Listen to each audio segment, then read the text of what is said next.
এই সংসারে অনেক অনেক এমন জ্ঞানী আছেন যারা নিজের সমস্ত জীবন জ্ঞান অর্জন করতে অতিবাহিত করেছেন। এই সংসারে এমন কোনো বেদ নেই, কোনো পুরাণ নেই, কোনো শাস্ত্র নেই, কোনো ভাষা নেই যা ওনারা জানেন না। এমন কোনো বিষয় নেই যা নিয়ে ওনারা কোনো বক্তব্য রাখতে পারবেন না। কিন্তু আমরা এই সকল জ্ঞানীকে কি ভালোবাসতে পারি? এনাদের সকলকে সম্মান করতে পারি না। কারণটা কি? দেখুন, বেদ পড়া একটি আলাদা বিষয়, বেদনা বুঝতে পারা অন্য ব্যাপার। এবং বেদনা বোঝার জন্য, সেই জ্ঞান লাভ করার জন্য আপনাকে মন থেকে করুণা এবং প্রেমের সঠিক অর্থ বুঝতে হবে। সামনের ব্যক্তির বেদনা বুঝতে হবে, তার যন্ত্রণাকে বুঝতে হবে। তারপর যে জ্ঞান আপনি অর্জন করেছেন বেদ থেকে, পুরাণ থেকে, শাস্ত্র থেকে, তা প্রয়োগ করে তার বেদনার নিবারণ করা, সেটা বেশি গুরুত্বপূর্ণ। সেই জন্য জীবনে শুধুমাত্র শাস্ত্র এবং বেদ পড়ে জ্ঞান অর্জন করতে সময় নষ্ট করবেন না। মন থেকে প্রেমের কি অর্থ সেই বিষয়ে জ্ঞান লাভ করার চেষ্টা করুন, করুণাও বুঝতে চেষ্টা করুন। একজন শ্রেষ্ঠ ব্যক্তি হয়ে উঠুন আর আমার সাথে ভালোবেসে বলুন, রাধা রাধা। আমাদের জীবনে অনেক ধরনের ব্যক্তি এসে থাকেন। কেউ কেউ আমাদের সাথে থেকে যান, কেউ আমাদের থেকে দূরে চলে যান। কেউ ভালো মানুষ হন, কেউ খারাপ মানুষ। কিন্তু আমরা সবসময় সেই সময়টাকে নিয়ে দুঃখ প্রকাশ করি যখন আমাদের জীবনে কোনো খারাপ ব্যক্তি প্রবেশ করেন। তারা আমাদের খারাপ অনুভূতি দেন, দুঃখ দেন, কষ্ট দেন। আমরা সবাই তাকে ভালো মন্দ কথা বলি। কিন্তু কেন? এমন বিভিন্ন ধরনের মানুষ, খারাপ মানুষ, ভালো মানুষ, সবার জীবনেই আসেন এবং সকলকেই একটা অমূল্য শিক্ষা দান করে যান। এবার আপনি নিজেই ভেবে দেখুন, জীবনে যখন প্রথমবার আপনি আগুন স্পর্শ করেছিলেন, তখন আপনি একটা শিক্ষা লাভ করেছিলেন যে আমাকে আগুনের থেকে একটু দূরে থাকতে হবে। তারপর আস্তে আস্তে আপনি শিখলেন যে কিভাবে এই আগুনকে নিয়ন্ত্রণে রাখতে হবে। তারপর আপনি শিখলেন যে কিভাবে নিজের জীবনে তাকে প্রয়োগ করতে হবে, তা সে অন্ধকারে প্রকাশ লাভ করার জন্য হোক বা খাবার বানানোর জন্য। সেইভাবেই কোনো খারাপ ব্যক্তি যখন আপনার জীবনে আসে, কোনো শিক্ষা দিয়ে যান, তার প্রতি কৃতজ্ঞ থাকুন। তার বিষয় খারাপ ভাবার বা খারাপ অনুভূতি নিয়ে থাকার কোনো প্রয়োজন নেই।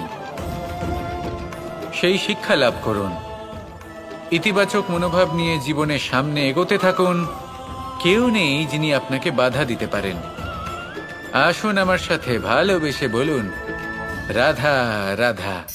আভূষণ, কার না ভালো লাগে এই আভূষণ? আমরা পরিশ্রম করি, ধন অর্জন করি আর আভূষণ কিনে থাকি, কখনো নিজের জন্য, কখনো বা তাদের জন্য যাকে আমরা ভালোবাসি, বা তাদের জন্য যাকে আমরা সম্মান করি। হয়তো সেই জন্যই সীতা চূড়ামণি ধারণ করেছিলেন এবং আমি সামন্তকমণি। কিন্তু এটাই কি সেই প্রকৃত আভূষণ যা আপনার মূল্য বৃদ্ধি করে? না। শ্রীরামের আভূষণ হলো ওনার নম্র ভদ্র ব্যবহার। মাতা সীতার আভূষণ হলো ওনার সততা, ওনার নিষ্ঠা, ওনার ত্যাগ। অর্জুনের আভূষণ ছিল ওনার একাগ্রতা। রাধার আভূষণ ওনার প্রেম। এই আভূষণ কোথাও নেই, আপনার মনে আছে। যদি আপনার মনে মিষ্টতা থাকে, তা শান্ত হয়, তাতে সততা থাকে, নিষ্ঠা থাকে এবং প্রেম থাকে, তাহলে আপনার অন্য আর কোনো আভূষণের কোনো প্রয়োজন নেই। আপনি যতই ভিড়ের মাঝে থাকুন, আপনার ঔজ্জ্বল্য চোখে পড়বে। আসুন আর আমার সাথে ভালোবেসে বলুন, রাধা রাধা। পায়েস হলো আমার বিশেষ প্রিয়। এর মধুর স্বাদ মনকে প্রফুল্ল করে তোলে। ছোটবেলায় মা আমার জন্য পায়েস বানাতেন এবং আমাকে বলতেন যে গরম থাকতে থাকতে খেয়ে নে কানাই, ঠান্ডা হয়ে গেলে ভালো লাগবে না। কিন্তু আমিও দুষ্টু ছিলাম, ঠান্ডা হওয়া পর্যন্ত অপেক্ষা করতাম। আর ঠান্ডা হয়ে যাওয়ার পরে মার কাছে যেতাম আর ওনাকে বলতাম যে মা, পায়েস তো ঠান্ডা হয়ে গেছে, এটা গরম করে দিন। তখন মা হাসতেন আর বলতেন যে পায়েস না হয় আমি আবার গরম করে দেব কানাই, কিন্তু এর মধুর স্বাদ, সেই মিষ্টত্ব, সেই সুবাস, সেটা আবার ফিরে আসবে না। কথাটা সত্যি। আর এই সত্যটাই আমাদেরও জীবনের সত্য। আমাদের জীবনের মধুর সম্পর্কগুলি এতে যখন কটুভাব প্রবেশ করে তখন সেই মিষ্টত্ব ফিরিয়ে আনা প্রায় অসম্ভব ব্যাপার হয়ে যায়। আপনি চেষ্টা করে সেই সম্পর্ক ঠিক করতেই পারবেন, তার জন্য অগাধ পরিশ্রম করতে হবে, কিন্তু আবার সেই মিষ্টত্ব কখনো ফিরে আসবে না। সেই জন্য আপনার জীবনের যে মধুর সম্পর্ক আছে যতটা সম্ভব চেষ্টা করুন তাতে মিষ্টত্ব বজায় রাখতে। কটুভাব আসতে দেবেন না। আসুন আর আমার সাথে মধুর স্বরে বলুন, রাধা রাধা। শব্দ শব্দ আসলে কি? শুধুই কয়েকটি অক্ষরের সমষ্টি, নাকি আমাদের বাণী? এই শব্দ এমন এক শক্তি যা কাউকেই নিজের বশবর্তী করে ফেলতে পারে। শব্দ এমন এক অস্ত্র যা কাউকে ক্ষত বিক্ষত করে দিতে পারে। এই শব্দ হলো একটি নাদ স্বরূপ যা কোনো ঘুমন্ত ব্যক্তিকেও জাগিয়ে তুলতে পারে এবং নিজের লক্ষ্যের দিকে অগ্রসর করতে পারে। শব্দে এত শক্তি আছে যে কারোর মনে এতটা আঘাত দিতে পারে যে সে হয়তো জীবনে আর কখনো এগোতেই পারল না। তাহলে এই শব্দের প্রয়োগ খুব ভেবেচিন্তে করবেন। এবং এই শব্দের মতোই হলো নীরবতা। অনেক সময় এই নীরবতা আমাদের সহায়ক হয়ে ওঠে। অনেক সময় এটা আমাদের অনুশোচনাকে অনেক বেশি বাড়িয়ে তুলতে পারে। ভীষ্ম পিতামহ, অঙ্গরাজ কর্ণ যখন দ্রৌপদীর বস্ত্রহরণ হচ্ছিল তখন এনারা নীরব ছিলেন। দুর্যোধনের বিরোধিতা করেননি, ওকে বাধা দেননি। আর তারপর কি হলো সেটা আপনারা সকলে জানেন। দেখতে গেলে নীরবতা চুপ করে থাকা, কিন্তু যদি কোনো দুষ্টের সামনে চুপ করে থাকেন, যদি তার বিরোধিতা না করতে পারেন, তাহলে এই নীরবতাই অনেক বড় পাপের আকার ধারণ করে। মনে রাখবেন আর আমার সাথে ভালোবেসে বলবেন, রাধা রাধা। মহাভারতে অনেক যোদ্ধারা অংশগ্রহণ করেছিলেন। সবাই ছিলেন শ্রেষ্ঠ কুলের। কেউ কেউ ছিলেন বড় বড় রাজ্যের রাজা, কেউ কেউ ছিলেন দেবতার পুত্র। এনারা সবাই অংশ নিয়েছিলেন। এনারা সবাই শ্রেষ্ঠ কুলের, প্রত্যেকে ভালো পরিবেশ পেয়েছেন। কিন্তু সেখানেই অন্যদিকে ছিল বারবারিক, অসুরপুত্র বারবারিক। এবং এই অসুরপুত্র বারবারিকই এই সময় দাঁড়িয়ে ভগবান রূপে স্থাপিত হয়ে আছেন। পুজো করা হয় তাকে। কারণটা কি? নির্বাচন। বারবারিক একটি দ্বন্দ্বের মধ্যে ছিলেন। ঠিক যেমন প্রত্যেক যোদ্ধার জীবনে দ্বন্দ্ব এসে থাকে, তখন সে কি নির্বাচন করবে সেটা হলো অত্যন্ত গুরুত্বপূর্ণ। বারবারিকের কাছে এত শক্তি ছিল যে একটি মাত্র বাণ প্রয়োগ করে সবাইকে নাশ করতে পারত। দ্বন্দ্ব ছিল একটাই, যে ও নির্বাচন করতেই পারছিল না কোন পক্ষ হয়ে যুদ্ধ করবে। ওর নির্বাচন ছিল এটাই যে ও কোনো পক্ষের হয়েই যুদ্ধ করবে না, বরং নিজের মস্তক সে দান করবে।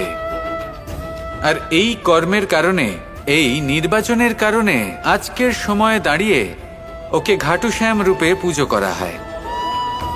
মনে রাখবেন, শুধু আপনার ব্যক্তিত্ব গুরুত্বপূর্ণ নয়, আপনি কোথা থেকে আসছেন, কোন কুলে আপনার জন্ম, শুধুমাত্র সেটা গুরুত্বপূর্ণ নয়।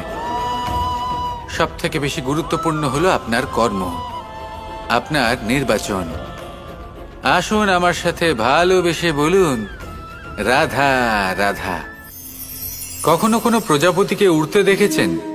কি সুন্দর উড়ে বেড়ায় সে, এক ফুল থেকে অন্য ফুলে, এক পাতা থেকে অন্য পাতার ওপর। কিন্তু সে কিভাবে উড়তে শেখে কখনো ভেবেছেন? জন্ম থেকেই কিন্তু প্রজাপতির ডানা থাকে না। ও কিন্তু ছোট্ট একটা ডিমের আকারে জন্ম লাভ করে। তারপর সেই ডিমটি ভেঙে একটি কীট বাইরে আসে। আস্তে আস্তে সে বড় হয়, ওর শক্তি বৃদ্ধি পায়। তারপর সে সেই কীট দশা ত্যাগ করে নিজের ডানাগুলি মেলে। এই প্রক্রিয়া তার কাছে সরল নয়, অত্যন্ত যন্ত্রণাদায়ক প্রক্রিয়া, কিন্তু সে সেই যন্ত্রণা মেনে নেয়। আর তারপর আস্তে আস্তে সে উড়তে শেখে।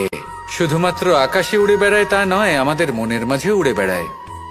এবার এই ডিম থেকে প্রজাপতি হয়ে ওঠার যে যাত্রা, এটা যতটা কঠিন, ততটাই কঠিন হয় এই সংসারে শ্রেষ্ঠ কর্ম করা, ততটাই কঠিন হয় এই সংসারে মহান হয়ে ওঠা।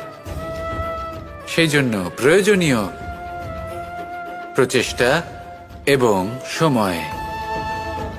নিরন্তর প্রচেষ্টা করতে থাকুন, পর্যাপ্ত সময় নিন, এবং আপনি নিজেকে এই আকাশে উড়ন্ত অবস্থায় পাবেন।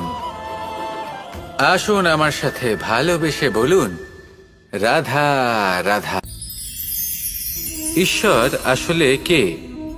সংসারের বেশিরভাগ মানুষের কাছে ঈশ্বর হলেন এই সংসারের রচয়িতা, পালনকর্তা। কারোর কাছে উনি জ্ঞাতা, কারোর কাছে উনি হলেন আস্থার প্রতীক, আবার কারোর জন্য শুধুমাত্র অন্ধ বিশ্বাস। কিন্তু এই ঈশ্বর কি কোনো শরীর, নাকি একটা বোধ, নাকি শুধুই শ্রদ্ধা? ঈশ্বর হলেন তিনি যিনি হলেন আপনার ইষ্ট।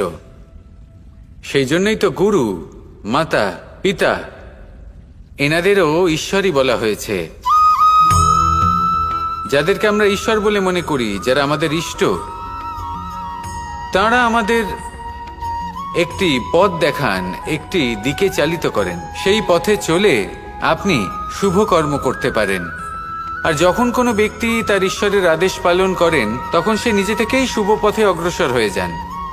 বেশ কয়েকজন মানুষ ঈশ্বরের ওপর আস্থা রাখেন এবং ভাবেন যে অনুচিত কোনো কাজ করা উচিত নয়, ঈশ্বর দেখছেন। ওনারা ভয় পান যে কোনো অনুচিত কর্ম করলে কে জানে তার পরিণাম কি হবে। এমন অনেক ব্যক্তি রয়েছেন যারা ঈশ্বরকে বিশ্বাস করেন এবং জানেন যে ঈশ্বর তাদেরকে দেখছেন, তাই যে যে শুভ কর্ম ওনারা করেছেন তার ফল তারা অবশ্যই পাবেন। এবার আপনি ভয় পেয়ে ঈশ্বরকে বিশ্বাস করবেন, নাকি বিশ্বাসের দ্বারা ঈশ্বরকে বিশ্বাস করবেন, সেই সিদ্ধান্ত আপনারই। কিন্তু হ্যাঁ, যদি আপনার মনে ঈশ্বরের জন্য কোনো স্থান থাকে, যদি আপনার কোনো ইষ্ট থাকেন, যদি আপনি কাউকে ঈশ্বর মনে করেন, যার প্রত্যেক আদেশ আপনি পালন করে থাকেন, তাহলে বলি, ঈশ্বর কখনো আপনাকে অনুচিত পথে চালিত করবেন না। আসুন আমার সাথে ভালোবেসে বলুন, রাধা রাধা। এই সংসারে ভিন্ন ভিন্ন ধরনের গাছ আছে, অসংখ্য ধরনের প্রজাতি আছে। কিছু গাছ পাতা দিয়ে থাকে, কিছু ফুল, কিছু ফল। কেউ ছায়া প্রদান করে, কেউ শীতলতা প্রদান করে, কেউ নিজেকে খুব কষ্ট দিয়ে এই সংসারের বিকাশে সহায়ক হয়ে ওঠে। কিন্তু এই সবার মধ্যে একটা বিষয় কিন্তু সমান। এরা প্রত্যেকেই পাতা ছাড়া, ফুল ছাড়া, ফল ছাড়া জীবিত থাকতেই পারে, কিন্তু কোনো বৃক্ষই শিকড় ছাড়া বেঁচে থাকতেই পারে না। এটাই হলো রাধার। ঠিক সেইভাবেই আমাদের জীবনে শক্তি হোক, ধন হোক বা সাফল্য হোক, আমাদের বা আমাদের পরিবারের প্রসন্নতাই হোক, এই সব কিছুর আধার হলো, সবকিছুর মূল হলো পরিশ্রম। তাই জীবনে চিরকাল পরিশ্রম করতে থাকুন। যদি আপনি জীবনে মহান হবার পথে অগ্রসর হতে চান, তাহলে পরিশ্রম করুন। এই পরিশ্রম দ্বারাই নিজের পরিবারকে প্রসন্ন করুন, নিজের বন্ধুদের প্রসন্ন করুন, এই সমাজকে গর্বিত করুন। আসুন আমার সাথে ভালোবেসে বলুন, রাধা রাধা। একে বালি বলুন, মাটি বলুন বা ধুলো বলুন, এ দিয়ে কত কিছু করা সম্ভব। এ দিয়ে আপনি নিজের বাসস্থান নির্মাণ করতে পারেন, প্রাচীর গড়ে তুলতে পারেন, অট্টালিকা নির্মাণ করতে পারেন। কিন্তু যদি এই বালিকে আপনি মুষ্টিবদ্ধ করে রাখতে চান, তাহলে তা হাত থেকে ফসকে যাবে। আপনি কখনোই একে মুষ্টিবদ্ধ করতে পারবেন না। এরকমই হয় আমাদের জীবন, আর এরকমই হয় সময়। এই মুষ্টিবদ্ধ করা বালির মতো। সময়কে আমরা বাধা দিতে পারবো না, আটকেও রাখতে পারবো না। এ হলো প্রবাহমান। জন্ম থেকে মৃত্যু পর্যন্ত এই যে সময়, তা খুবই সীমিত। আর এই সময় আমরা যেটাই করি তার দ্বারাই আমাদের মূল্য নির্ধারিত হয়। আর এই সংসার থেকে চলে যাওয়ার পরেও এই সংসার এই সব কর্মের জন্যই আমাদের মনে রাখে। তাই যদি আপনি এটা ভাবেন যে আজ যে কর্ম করার ছিল আমি না হয় কাল করে নেব, কাল আমার লক্ষ্যে পৌঁছানোর কথা ছিল, আমি পরশু পৌঁছবো না। এই সময় খুব মূল্যবান, একে নষ্ট করবেন না। এই সময়কে সদ্ব্যবহার করুন, মহান হবার পথে অগ্রসর হন। একে যদি মুষ্টিবদ্ধ করে রাখার চেষ্টা করেন, এই সময় থেমে থাকবে না। আসুন আমার সাথে ভালোবেসে বলুন, রাধা রাধা।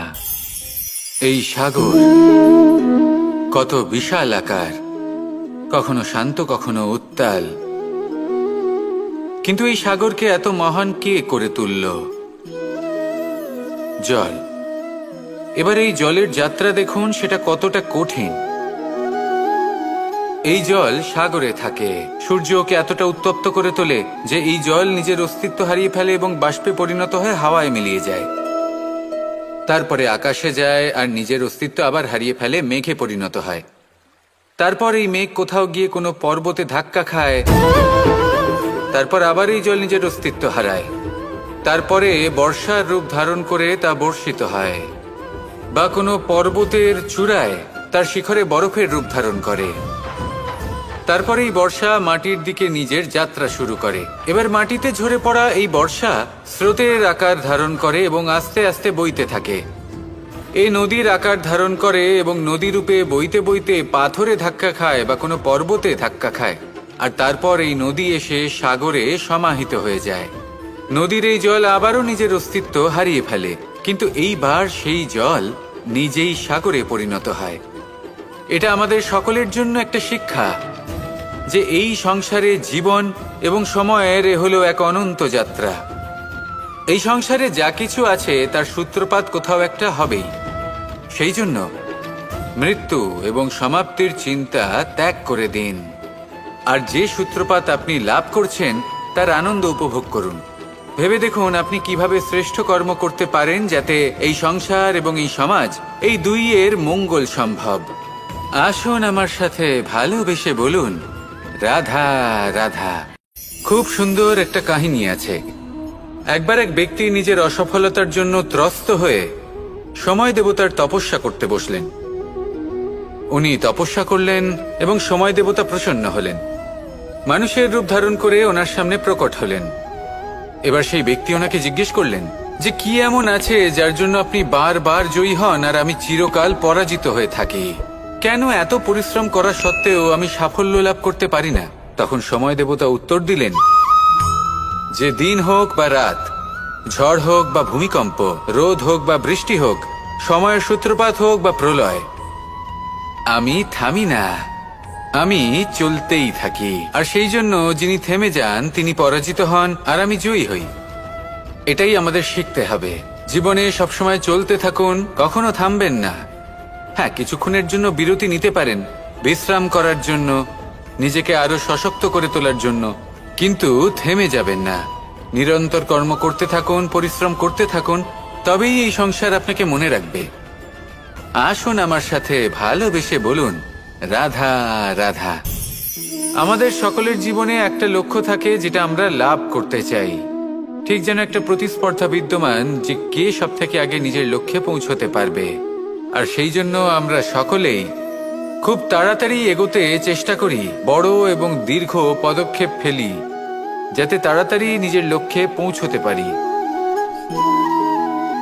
কিন্তু এক অত্যন্ত গুরুত্বপূর্ণ বিষয় আছে, সবসময় লক্ষ্য সামনে থাকবে না, কখনো কখনো তা খুঁজতে হয়। এই যাত্রা খুব কঠিন হতে পারে, আর ঠিক এই কারণেই সবসময় দ্রুত গতিতে চলা বা তাড়াতাড়ি পথে চলা সেটা আবশ্যক নয়। তার থেকেও বেশি গুরুত্বপূর্ণ হলো ভেবেচিন্তে তারপর পথ চলা। যদি ভেবেচিন্তে পদক্ষেপ ফেলেন, চলতে পারেন, তাহলে সেটাই সর্বশ্রেষ্ঠ পদক্ষেপ। কখন কোন দিকে যেতে হবে, কখন কোথায় দিক পাল্টানো যাবে না, কখন গতি বেশি রাখতে হবে, কখন কম, কখন থামবো, কখন চলবো, এই সব কিছুর বিষয়ে জ্ঞান অত্যন্ত গুরুত্বপূর্ণ এবং ভেবে চিন্তে চলতেই হবে। সেই জন্য শুধু তীব্র গতিতে সামনে এগোলে চলবে না, ভাবনা চিন্তা করে এগোতে হবে। আসুন আমার সাথে ভালোবেসে বলুন, রাধা রাধা। এই সংসারের সব থেকে বড় সত্যি হলো জন্ম এবং মৃত্যু। কিন্তু আরো বড় একটা সত্য আছে, মিত্র এবং শত্রু যা আমাদের সকলের জীবনে থাকে। মিত্র সে যে আমাদের সঙ্গ দেয় এবং সংসারের সবথেকে উঁচু শিখরে আমাদের নিয়ে যায়, এবং শত্রু সে যে যে কোনো মুহূর্তে যে কোনো শিখর থেকে আমাদের নিচে ফেলে দিতে পারে। এবার বিচিত্র ব্যাপার হলো এটাই যে আমরা নিজেরাই এদের সাথে নিয়ে চলি, নিজেরাই এদের পালন করি। তা কি করে? প্রথমে বুঝুন এই মিত্র এবং শত্রু কারা। আপনার নিজের মন, আর কেউ নয়। এই মনই হলো মিত্র যখন তাতে ভারসাম্য বজায় থাকে, তা নিয়ন্ত্রিত থাকে, তা পবিত্র হয়। কিন্তু যদি এই মন অনিয়ন্ত্রিত হয়ে পড়ে, যদি আপনাকে সে নিয়ন্ত্রণ করতে শুরু করে, তখন সেই আপনার সবথেকে বড় শত্রু হয়। সেই জন্য এই মনের ওপর নিয়ন্ত্রণ রাখতে শিখুন, এতে ভারসাম্য বজায় রাখতে শিখুন। তাহলে আপনি এমন এক বন্ধুকে পাবেন যে আপনাকে এই সংসারের শিখরে পৌঁছে দেবে। আসুন আমার সাথে ভালোবেসে বলুন, রাধা রাধা। আমাদের জীবনে গুরুজনেরা, জ্ঞানী মানুষজন সবসময় একটা কথা বলেন, ধৈর্য ধরো। শুধুমাত্র দুটো শব্দ, কিন্তু কতটা বিশাল সেটা বোঝার চেষ্টা করুন। ছোট একটা অস্ত্র হাতে নিন এবং একটা বিশাল পর্বতে নিরন্তর প্রহার করতে থাকুন, ধৈর্য ধরে সেই কাজ করতে থাকুন। এমন একদিন আসবে এই বিশাল পর্বতে আপনি একটা পথ তৈরি করবেন। কোনো ধনুর্ধর যখন নিজের বিদ্যা অর্জন করেন, তখন তাকেও ধৈর্য ধরতে হয়, তার নিজেকে সময় দিতে হয়, তবেই সে ধনুর্বিদ্যা শিখতে পারে। সেইভাবে আমাদের জীবনেও ধৈর্য ধরার খুব প্রয়োজন। পরিবারে ধৈর্য রাখতে পারলে তাহলে আস্তে আস্তে দেখবেন প্রেম বৃদ্ধি পাচ্ছে। সমাজে যদি ধৈর্য রাখতে পারেন, তাহলে আস্তে আস্তে এই সমাজ আপনাকে সম্মান করবে। যদি নিজের জীবনে ধৈর্য রাখতে পারেন, তাহলে নিজে থেকেই আত্মবিশ্বাস বাড়বে, নিজের বিকাশ হবে। জীবনে সবই সম্ভব যদি ধৈর্য রাখতে পারেন। হয়তো আস্তে আস্তে হবে, কিন্তু হবে অবশ্যই। শুধু ধৈর্য রাখুন, কারণ ধৈর্যই সবথেকে বড় পুঁজি। আসুন আর আমার সাথে ভালোবেসে বলুন, রাধা রাধা। অনেক সময় আমরা জীবনে অনেক মানুষকে এমন বলতে শুনে থাকি যে আমি অসফল হয়েছি কারণ আমার সময় ভালো যাচ্ছিল না। আমি এই জিনিসটা লাভ করতে চাইছিলাম কিন্তু করতে পারলাম না কারণ আমার সময়টা ভালো যাচ্ছিল না। আমি আমার জীবনে ওই মহান কাজটা করতে চাইছিলাম কিন্তু করতে পারলাম না। কেন? কারণ আমার সময়টা ভালো যাচ্ছিল না। কিন্তু যে মুহূর্তে ভালো সময় আমার জীবনে আসবে, আমি সব কিছু প্রাপ্ত করব। এমন প্রায় প্রত্যেকেই বলেন। আসুন একটা কথা বোঝা যাক। একজন মালিকে দেখুন, সে প্রত্যেক দিন গাছের সেবা করে, তাকে জল দেয়, তার যত্ন আত্তি করে। কেন? প্রত্যেক দিন সেই গাছ ফল দেয় না। সঠিক সময় এলে তবেই সেই গাছ ফল দেয়, কিন্তু প্রত্যেক দিন মালি তার সেবা করে, তাকে যত্ন করে। শুধুমাত্র তখন করে না যখন সেই গাছ ফল দিতে সক্ষম। আর যদি মালি গাছের যত্ন প্রতিদিন না করে, তাহলে হয়তো সেই গাছ ফল দিতেই পারবে না। এটাই হলো আমাদের জন্য একটা শিক্ষা। যখন সময় আমাদের জন্য অপেক্ষা করে না, তখন আপনি সময়ের জন্য কেন অপেক্ষা করছেন? ভালো সময়ের জন্য অপেক্ষা করবেন না। ভালো এবং শুভ কর্ম দ্বারা ভালো সময়কে নিজের কাছে টেনে আনুন। নিরন্তর কর্ম করুন, পরিশ্রম করতে থাকুন। শুভ সময় আপনা থেকেই আপনার কাছে আসবে। আসুন আমার সাথে ভালোবেসে বলুন, রাধা রাধা। আমাদের জীবনে যখনই আমরা কোনো বড় দায়িত্বের সম্মুখীন হই, তখন আমরা তার থেকে দূরে পালাই, আর এই অজুহাত দিই যে না না, এত বেশি ভার বহন করার যোগ্যতা আমার নেই, আমি করতেই পারবো না। দেখুন, এই সংসারে ভিন্ন ভিন্ন ধরনের গাছ আছে, ছোট গাছ, বড় গাছ, কিন্তু বটগাছের মতো বড় এবং নিবিড় গাছ আর একটাও নেই। সে নিঃস্বার্থভাবে এই সংসারকে সেবা করে যায়, ছায়া প্রদান করে, শীতলতা প্রদান করে। আর যখন এমন সময় আসে যখন তার ওপর বোঝা অত্যন্ত বেড়ে যায়, সে কিন্তু কোনোভাবেই ভেঙে পড়ে না। তখন সে নিজের নিঃস্বার্থ কর্মের ফল লাভ করে, সেই নিঃস্বার্থ কর্ম যা সে করেছে। তার দেহ থেকে ছোট ছোট ঝুড়ি বার হয় এবং তা কাণ্ডের আকার ধারণ করে। সেই কাণ্ড মাটির কাছে পৌঁছয় এবং তারপর তা বটগাছের সহায়ক হয়ে ওঠে। সে ভেঙে পড়ে যায় না। এইভাবে আপনিও জীবনে নিঃস্বার্থভাবে সবার সেবা করুন, ভালোবাসুন, সবাইকে সাহায্য করুন। যেদিন আপনার ওপর বোঝা অত্যন্ত বেড়ে যাবে, সেদিন এই সব মানুষ আপনাকে সাহায্য করার জন্য আসবেন, আপনার শক্তি হয়ে উঠবেন, আর আপনি বটগাছের মতোই মহান এবং বিশাল হয়ে উঠবেন। আসুন আর আমার সাথে ভালোবেসে বলুন, রাধা রাধা। এই সংসারের সব থেকে বড় রোগ কোনটা? কেউ বলবে মানসিক রোগ, কেউ বলবে সেই রোগ যা সর্পদংশনের ফলে হয়ে থাকে। এই সংসারে ভিন্ন ভিন্ন ধরনের রোগ আছে এবং তার সাথে ভিন্ন ভিন্ন ধরনের যন্ত্রণাও রয়েছে।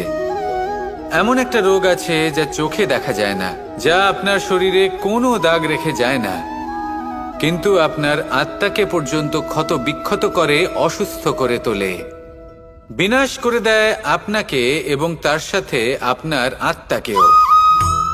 এই অসুখের নাম হলো লালসা। লালসা, যে কর্ম সাধন করেছেন তার থেকে বেশি ফল লাভ করার আশা। লালসা, যা আজ আছে তার থেকে অনেক বেশি লাভ করার ইচ্ছে। এই ইচ্ছে এই সংসারে সবার থেকে এগিয়ে থাকার আপনাকে প্রেরণা যোগাবে, কিন্তু তার জন্য আপনাকে অপরাধযোগ্য কাজ করতে উৎসাহিত করবে।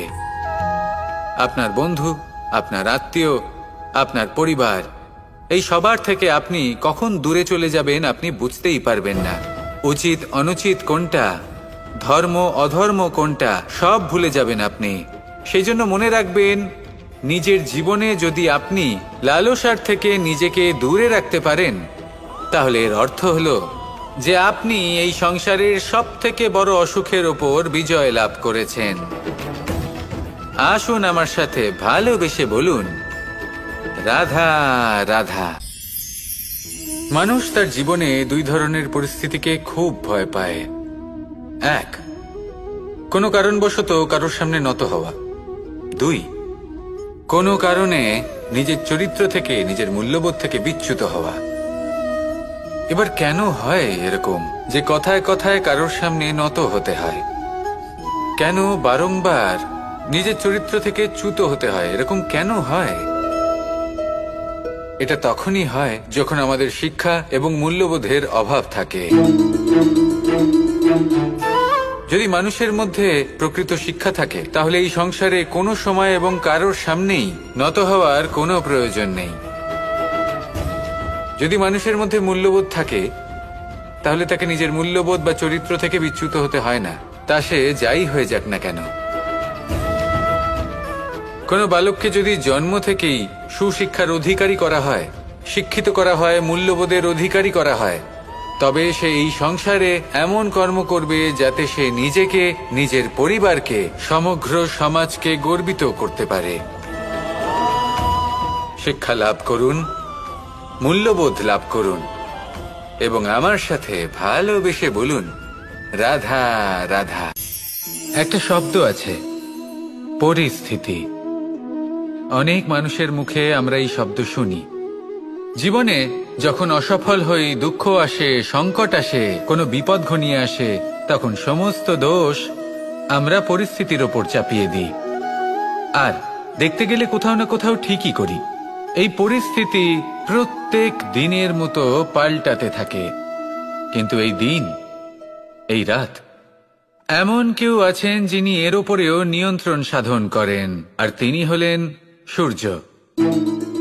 ঠিক সেই রকমই আমাদের জীবনেও সূর্য হলো এই মন। যদি এই মনের উপর আমরা নিয়ন্ত্রণ করতে পারি, তাহলে আমরা জীবনকেও নিয়ন্ত্রণ করতে পারব। প্রথমে এই মনের রাজা হয়ে উঠতে হবে। তাই মনে রাখবেন, যদি মন দুর্বল হয়, তাহলে পরিস্থিতি আমাদের সমস্যা বলে মনে হবে। এই মন যদি স্থির হয়, পরিস্থিতি প্রতিস্পর্ধা বলে মনে হবে। আর এই মন যদি শক্তিশালী হয়ে ওঠে, তাহলে যে কোনো পরিস্থিতি আপনার কাছে একটা সুযোগ মাত্র। এমন এক সুযোগ যাতে অগ্রসর হয়ে আপনি মহান হয়ে উঠতে পারেন। এই মনের শক্তির বৃদ্ধি ঘটান, মহান হয়ে উঠুন, আর আমার সাথে ভালোবেসে বলুন, রাধা রাধা। এই সংসারে অনেক অনেক এমন জ্ঞানী আছেন যারা নিজের সমস্ত জীবন জ্ঞান অর্জন করতে অতিবাহিত করেছেন।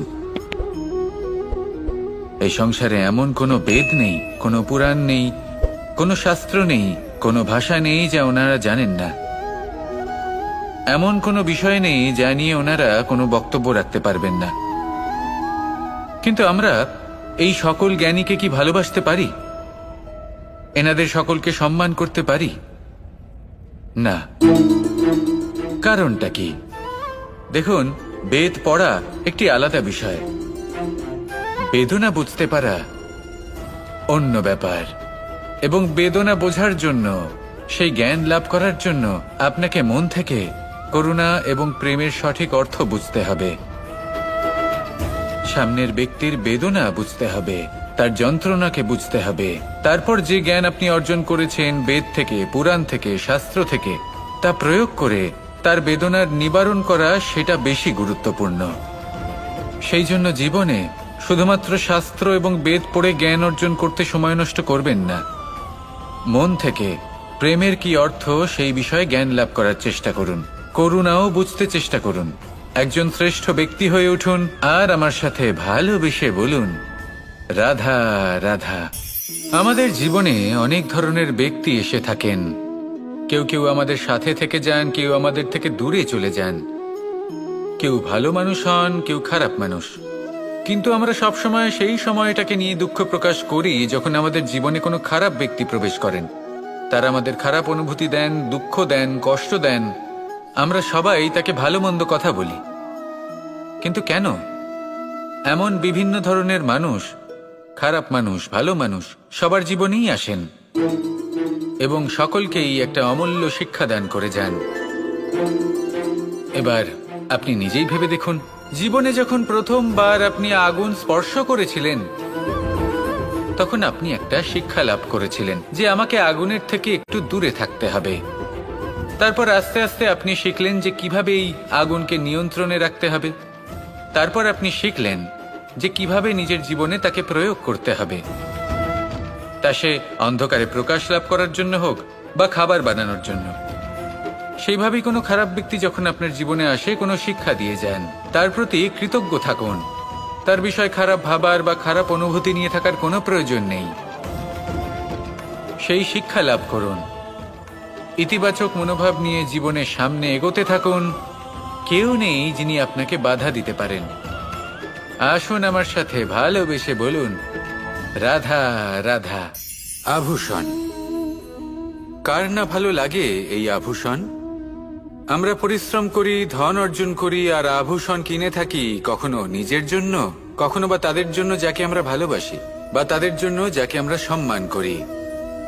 হয়তো সেই জন্যই সীতা চূড়ামণি ধারণ করেছিলেন এবং আমি সামন্তকমণি। কিন্তু এটাই কি সেই প্রকৃত আভূষণ যা আপনার মূল্য বৃদ্ধি করে? না। শ্রীরামের আভূষণ হলো ওনার নম্র ভদ্র ব্যবহার। মাতা সীতার আভূষণ হলো ওনার সততা, ওনার নিষ্ঠা, ওনার ত্যাগ। অর্জুনের আভূষণ ছিল ওনার একাগ্রতা। রাধার আভূষণ ওনার প্রেম। এই আভূষণ কোথাও নেই, আপনার মনে আছে। যদি আপনার মনে মিষ্টতা থাকে, তা শান্ত হয়, তাতে সততা থাকে, নিষ্ঠা থাকে এবং প্রেম থাকে, তাহলে আপনার অন্য আর কোনো আভূষণের কোনো প্রয়োজন নেই। আপনি যতই ভিড়ের মাঝে থাকুন, আপনার ঔজ্জ্বল্য চোখে পড়বে। আসুন আর আমার সাথে ভালোবেসে বলুন, রাধা রাধা। পায়েস হলো আমার বিশেষ প্রিয়। এর মধুর স্বাদ মনকে প্রফুল্ল করে তোলে। ছোটবেলায় মা আমার জন্য পায়েস বানাতেন এবং আমাকে বলতেন যে গরম থাকতে থাকতে খেয়ে নে কানাই, ঠান্ডা হয়ে গেলে ভালো লাগবে না। কিন্তু আমিও দুষ্টু ছিলাম, ঠান্ডা হওয়া পর্যন্ত অপেক্ষা করতাম, আর ঠান্ডা হয়ে যাওয়ার পরে মার কাছে যেতাম আর ওনাকে বলতাম যে মা, পায়েস তো ঠান্ডা হয়ে গেছে। এটা গরম করে দিন। তখন মা হাসতেন আর বলতেন যে পায়েস না হয় আমি আবার গরম করে দেব কানাই, কিন্তু এর মধুর স্বাদ, সেই মিষ্টত্ব, সেই সুবাস, সেটা আবার ফিরে আসবে না। কথাটা সত্যি। আর এই সত্যটাই আমাদেরও জীবনের সত্য। আমাদের জীবনের মধুর সম্পর্কগুলি, এতে যখন কটুভাব প্রবেশ করে তখন সেই মিষ্টত্ব ফিরিয়ে আনা প্রায় অসম্ভব ব্যাপার হয়ে যায়। আপনি চেষ্টা করে সেই সম্পর্ক ঠিক করতেই পারবেন, তার জন্য অগাধ পরিশ্রম করতে হবে, কিন্তু আবার সেই মিষ্টত্ব কখনো ফিরে আসবে না। সেই জন্য আপনার জীবনের যে মধুর সম্পর্ক আছে, যতটা সম্ভব চেষ্টা করুন তাতে মিষ্টত্ব বজায় রাখতে। কটুভাব আসতে দেবেন না। আসুন আর আমার সাথে মধুর স্বরে বলুন, রাধা রাধা। শব্দ, শব্দ আসলে কি? শুধুই কয়েকটি অক্ষরের সমষ্টি, নাকি আমাদের বাণী? এই শব্দ এমন এক শক্তি যা কাউকেই নিজের বশবর্তী করে ফেলতে পারে। শব্দ এমন এক অস্ত্র যা কাউকে ক্ষত বিক্ষত করে দিতে পারে। এই শব্দ হলো একটি নাদ স্বরূপ, যা কোনো ঘুমন্ত ব্যক্তিকেও জাগিয়ে তুলতে পারে এবং নিজের লক্ষ্যের দিকে অগ্রসর করতে পারে। শব্দে এত শক্তি আছে যে কারোর মনে এতটা আঘাত দিতে পারে যে সে হয়তো জীবনে আর কখনো এগোতেই পারল না। তাহলে এই শব্দের প্রয়োগ খুব ভেবেচিন্তে করবেন। এবং এই শব্দের মতোই হলো নীরবতা। অনেক সময় এই নীরবতা আমাদের সহায়ক হয়ে ওঠে। অনেক সময় এটা আমাদের অনুশোচনাকে অনেক বেশি বাড়িয়ে তুলতে পারে। ভীষ্ম পিতামহ, অঙ্গরাজ কর্ণ, যখন দ্রৌপদীর বস্ত্রহরণ হচ্ছিল তখন এনারা নীরব ছিলেন। দুর্যোধনের বিরোধিতা করেননি, ওকে বাধা দেননি। আর তারপর কি হলো সেটা আপনারা সকলে জানেন। দেখতে গেলে নীরবতা চুপ করে থাকা, কিন্তু যদি কোনো দুষ্টের সামনে চুপ করে থাকেন, যদি তার বিরোধিতা না করতে পারেন, তাহলে এই নীরবতাই অনেক বড় পাপের আকার ধারণ করে। মনে রাখবেন আর আমার সাথে ভালোবেসে বলবেন, রাধা রাধা। মহাভারতে অনেক যোদ্ধারা অংশগ্রহণ করেছিলেন। সবাই ছিলেন শ্রেষ্ঠ কুলের। কেউ কেউ ছিলেন বড় বড় রাজ্যের রাজা, কেউ কেউ ছিলেন দেবতার পুত্র। এনারা সবাই অংশ নিয়েছিলেন। এনারা সবাই শ্রেষ্ঠ কুলের, প্রত্যেকে ভালো পরিবেশ পেয়েছেন। কিন্তু সেখানেই অন্যদিকে ছিল বারবারিক, অসুরপুত্র বারবারিক। এবং এই অসুরপুত্র বারবারিকই এই সময় দাঁড়িয়ে ভগবান রূপে স্থাপিত হয়ে আছেন। পুজো করা হয় তাকে। কারণটা কি? নির্বাচন। বারবারিক একটি দ্বন্দ্বের মধ্যে ছিলেন। ঠিক যেমন প্রত্যেক যোদ্ধার জীবনে দ্বন্দ্ব এসে থাকে, তখন সে কি নির্বাচন করবে সেটা হলো অত্যন্ত গুরুত্বপূর্ণ। বারবারিকের কাছে এত শক্তি ছিল যে একটি মাত্র বাণ প্রয়োগ করে সবাইকে নাশ করতে পারত। দ্বন্দ্ব ছিল একটাই, যে ও নির্বাচন করতেই পারছিল না কোন পক্ষ হয়ে যুদ্ধ করবে। ওর নির্বাচন ছিল এটাই যে ও কোনো পক্ষের হয়েই যুদ্ধ করবে না, বরং নিজের মস্তক সে দান করবে। আর এই কর্মের কারণে, এই নির্বাচনের কারণে আজকের সময়ে দাঁড়িয়ে ওকে ঘাটুশ্যাম রূপে পুজো করা হয়। মনে রাখবেন, শুধু আপনার ব্যক্তিত্ব গুরুত্বপূর্ণ নয়, আপনি কোথা থেকে আসছেন, কোন কুলে আপনার জন্ম, শুধুমাত্র সেটা গুরুত্বপূর্ণ নয়। সব থেকে বেশি গুরুত্বপূর্ণ হলো আপনার কর্ম, আপনার নির্বাচন। আসুন আমার সাথে ভালোবেসে বলুন, রাধা রাধা।